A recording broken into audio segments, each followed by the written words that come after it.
2024 সালে দেশের হয়ে টি-20তে সবচেয়ে বেশি উইকেট নিয়েও বিপিএলে খেলার সুযোগ মিলছে না রিশাদ হোসেনের। পরপর 2 ম্যাচ তাকে ছাড়াই খেলেছে ফরচুন বরিশাল। আন্তর্জাতিক ক্রিকেটে দারুণ বছর কাটিয়ে বিগ ব্যাশে ডাক পাওয়া রিশাদের জন্য বিপিএল এর ডাগ আউটে বসে থাকা হতাশাজনকই হওয়ার কথা। বাংলাদেশ ক্রিকেটের জন্যও এটি খুব ভালো কিছু নয়।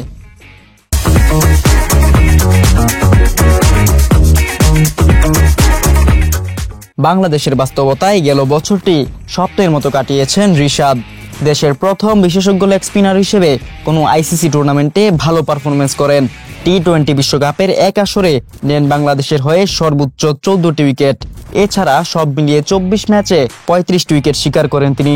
2024 সালে টি-20তে বাংলাদেশের হয়ে সবগুলো ম্যাচ খেলা একমাত্র ক্রিকেটার রিশাদ।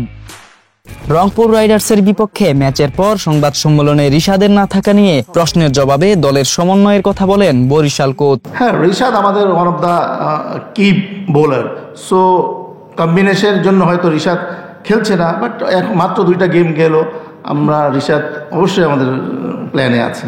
দেখেন, সবাই প্রফেশনাল প্লেয়ার, হ্যাঁ, আর সবার আগে টিম ফার্স্ট।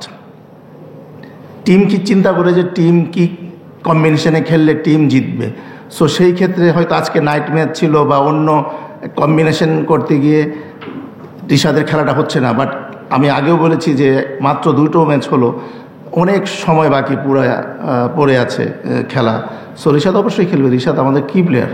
বিপিএল এর বর্তমান চ্যাম্পিয়নদের প্রথম 2 ম্যাচের একাদশে জায়গা হয়নি রিশাদের। বিগ ব্যাশে খেলার সুযোগ থাকলেও জাতীয় দল ও বিপিএল এর ব্যস্ততায় বিসিবির কাছ থেকে 9 দিনের বেশি ছাড়পত্র পাননি রিশাদ।